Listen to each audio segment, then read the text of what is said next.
just want to start out this video by apologizing for not uploading yesterday's video. Me and my sister went out of town and I wasn't able to record, and it's totally, completely, 100% my fault. But to make up for it, today we are going to do yesterday's video and today's video in one. So let's get to it.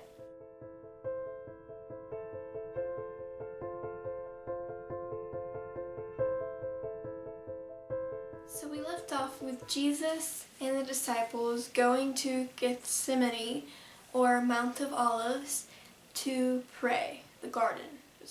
They were praying in the garden. Jesus walks a little further from the disciples, and he kneels down and he's ready to pray. And he wants the disciples to pray with him, but so he's kneeled down and he's praying. And Jesus is praying for another solution. He's praying to God and asking him, one last time if there is another way. And, instead of him dying on the cross, there's just another way for him. Because he's really stressed and really overwhelmed that he has begun to sweat blood, and he's crying as he's praying. He's praying that hard. Luke chapter 22, verses 39 through 46. Jesus went out as usual to the Mount of Olives, and his disciples followed him. On reaching the place, he said to them, "Pray that you will not fall into temptation."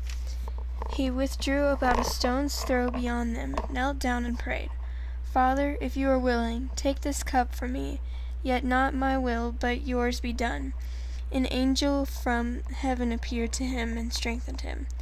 And being in anguish, he prayed more earnestly, and his sweat was like drops of blood falling on the ground.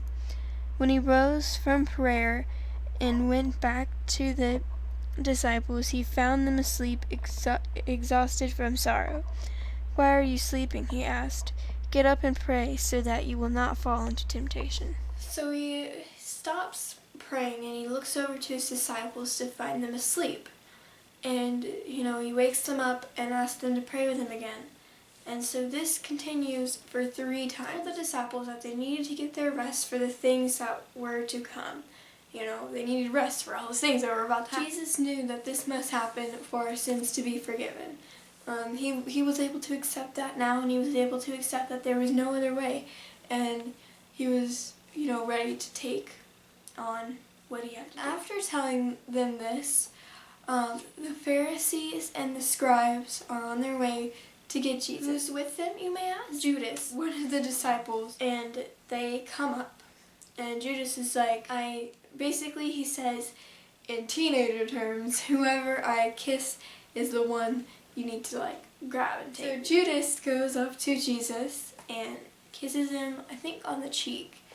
And Judas betrayed him with a kiss. Which, if you were wondering, is a prophecy that was made a while ago in the Bible that had just been fulfilled. So the Pharisees and the scribes are going to grab Jesus and take him away. Peter, the one who is saying, "Oh, I'll stand up for you no matter what. I'll be by your side no matter what," he takes a sword and he cuts this guy's ear off. And Jesus tells him to stop. And he heals the guy, heals the guy's his ear so that it's back on his face. Jesus tells Peter that this must happen, that this has to happen. And then Jesus is taken away. And after he's taken away, all the disciples run except for Peter and John. Jesus is taken to several trials. And when he goes to these trials, what I think the Pharisees and scribes are trying to do is to prove him guilty, but they can't prove him guilty. They couldn't give a sentence to kill him. There was nothing that they could find that Jesus did that could prove him guilty to kill him.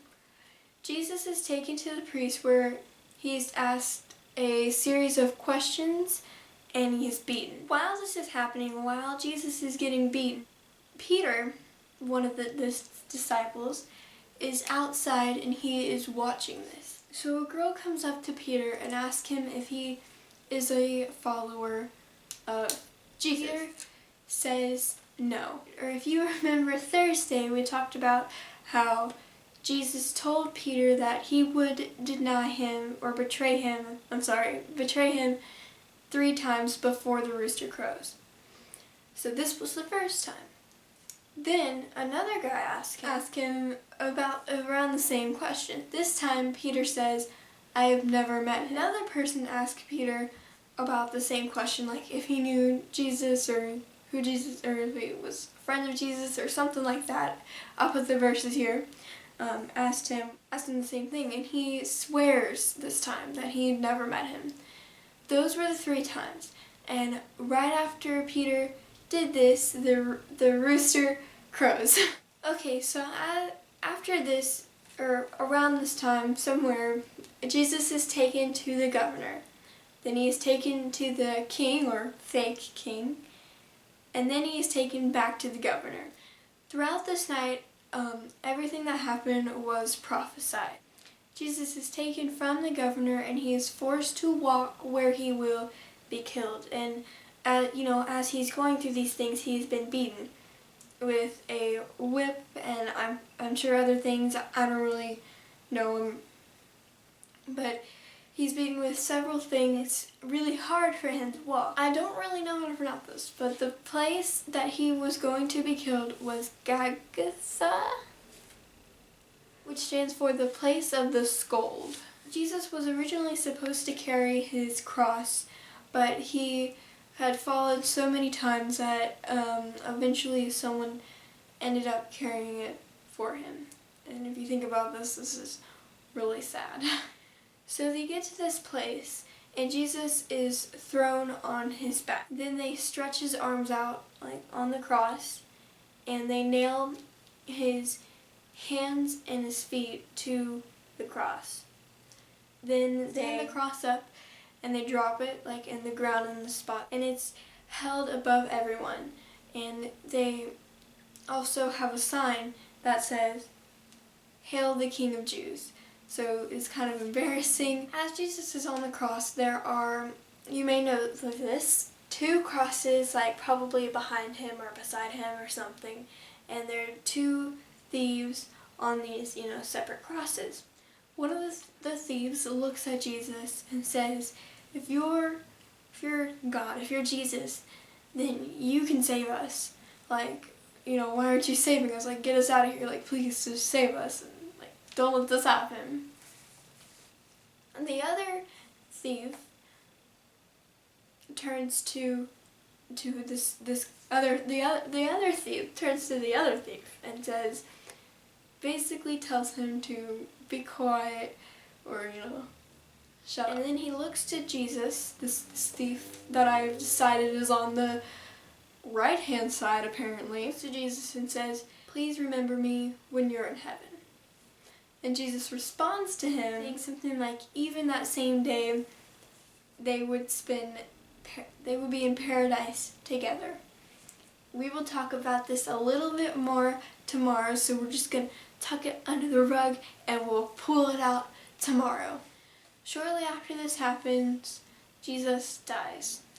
Mary and John were there to see this. Now this guy named Joseph loans them a tomb where they can bury Jesus. So Jesus is taken to the tomb to be quickly buried because the next day was the day of Sabbath, and I believe it was the Passover festival that would be happening the next day, and they couldn't do the burial then. They had to do it before then, so Jesus is quickly buried and then they put him in the tomb.